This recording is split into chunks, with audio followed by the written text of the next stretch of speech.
የሙታን መነሳት የማታምኑ ሰዎች ምን ያህል ስህተትን ትስታላችሁ? ወደማታውቁትም ቦታ በወሰዷችሁ ጊዜ በነፍስና በስጋ በአንድነት የሙታን መነሳት ስለ አላመናችሁ ወደ ገሃነም በጣሏችሁ ጊዜ ያን ጊዜ የማይረባ ጸጸትን ትጸጸታላችሁ። ትቢያና አመድ የሆኑ ሙታን እንደማይነሱ እኛ እናውቃለን እያላችሁ የባልንጀሮቻችሁን ልቦና ታስታላችሁ።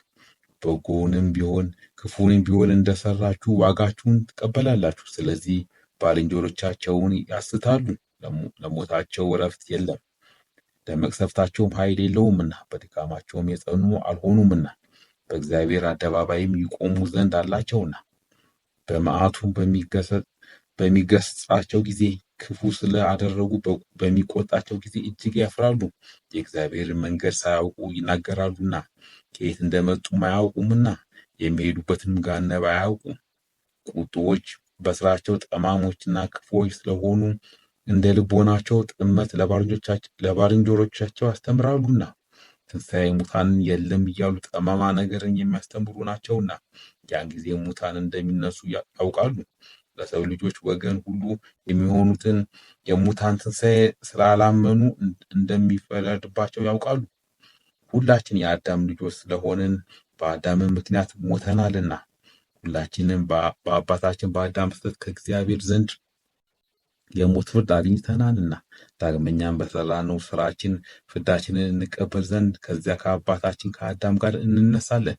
በአባታችን በአዳም አለማወቅ ዓለም ለሞት ተገዝታልና ስለዚህ በአዳም መተላለፍ ፍዳ እንቀበላለን። ስጋችንም በመቃብር ውስጥ ቀለጠች፣ አጥንቶቻችንም ደቀቁ፣ ምድርም ግልጥማችንን ጠጣች፣ ጠፋንም።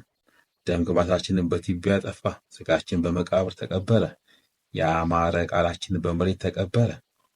ከሚያበሩ ዓይኖቻችን ትል ወጣ፣ መልካችንም በመቃብር ጠፋ፣ ትቢያም ሆንን። መልከ መልካም የነበሩ ቁመታቸውም ያማረ የቃላቸውም ንግግር የተቀላጠፈ የጎልማሶች የመልካም ደም ግባት ወዴት አለ? የአርበኞችስ ገናናነት ወዴት አለ? የነገስታቱ ኃይላቸው የመኳንንቱስ ክብራቸው ወዴት አለ? በፈረስ መጠረር በወርቅና በብርም ማጌጥ በሚያንጸባርቅ የጦር መሳሪያዎችም መጠረር ወዴት አለ? የመባልቱ ጣዕምና ጣፋጩ የወይን መጠጥ የት አለ? የስንዴ ቅንጣት ካልፈረሰች አትበቅልም፣ ፍሬም አታፈራም። የስንዴ ቅንጣት ብትፈርስ ግን ወደ ምድር ስር ትሰዳለች፣ ቅጠልም ታወጣለች፣ ዝርዝርም ይሆናል፣ ፍሬም ያፈራል። አንዲቱ የስንዴ ቅንጣት ብዙ ቅንጣት እንደምትሆን እናንተ ታውቃላችሁ። እንደዚህ ይህች ቅንጣት ከነፋስ ከውሃ ከመሬትም የተነሳ ትበቅላለች። ፀሐይ ግን በእሳት ፋንታ ነው። ስንዴ ያለ ፀሐይ ፍሬ ማፍራት አይችልም። ነፋስም ስለ ነፋስ ፋንታ ነው።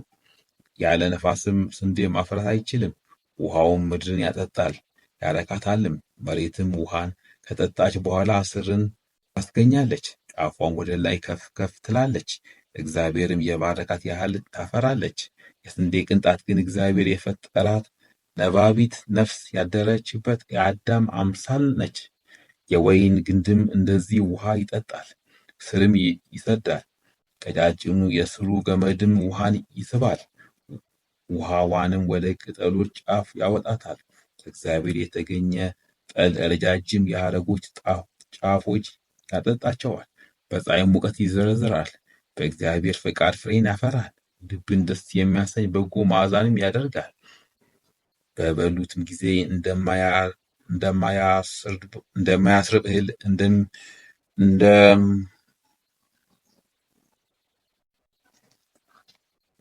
በበሉትም ጊዜ እንደማያስርብ እህልና እንደማያስጠማ ውሃ ያጠግባል። በጠመቁትም ጊዜ የወይን ጠጅ ይሆናል። በጠጡትም ጊዜ ወይን የሰውን ልብ ደስ ያሰኛል ተብሎ በመዝሙር እንደተነገረ የሰውን ልብ ደስ ያሰኛል። ፈታ ያለ ሰውም አፉን ከፍቶ በጠጣ ጊዜ ይሰክራል፣ በሳንባውም ይመላል፣ ደሙም ወደ ልቡ ይፈሳል። የወይን ስካር እጅግ ያስታልና አእምሮን እጅግ ያስታልና አእምሮውንም ያሳጣዋል። ወዳጉሉንም ገድሉንም እንደ ሰፊ ሜዳ አድርገዋል። በእጁም በእግሩም ያለውን እንቅፋትና አሸዋ አያውቅም።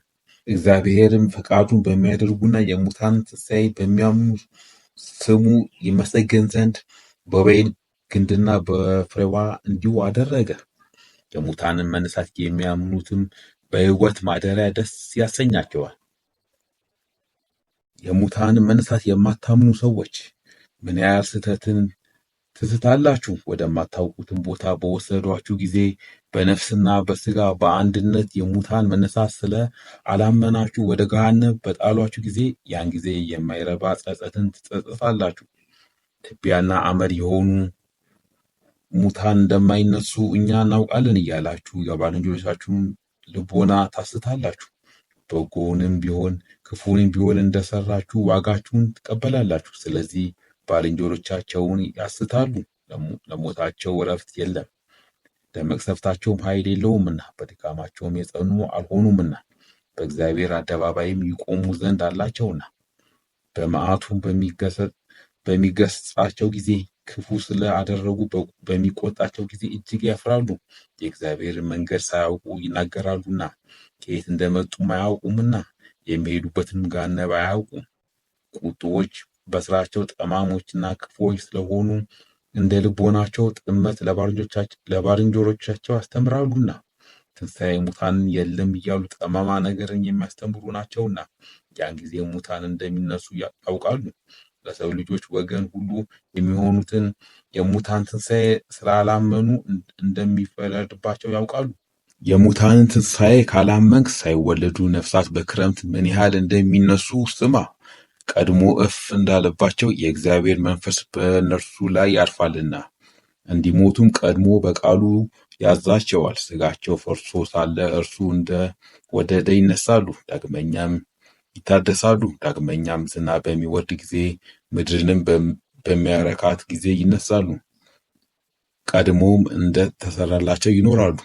በደማዊነት ነፍስ ሕያዋን የሚሆኑትንም በምድር ላይ የሚንቀሳቀስ ውሃም የሚያስገኘው ሁሉ እርሱ አዟልና ተፈጠሩ። የእግዚአብሔር መንፈስ በውሃው ላይ ይንሳፈፍ ነበር። በመንፈስም በቃሉም ደማዊት ነፍስ ትሰጣቸዋለች። ሙታን አይነሱም የምትል አንተ ልበ ዕውር እስኪ ተመልከት። በመንፈሱና በቃሉ ያለ አባትና እናት ይፈጠራሉና ጥበብ ካለስ ሙታን በፈጣሪያቸው በእግዚአብሔር ቃል አይነሱም እንዴት ትላለህ? አንተስ ንስሐ ግባ፣ ወደ እምነትህም ተመለስ። በመቃብር አመድና ትቢያ የሆኑ ሙታን በእግዚአብሔር ቃል ይነሳሉና ቀድሞ ቃሉ እንደተናገረ ከእግዚአብሔር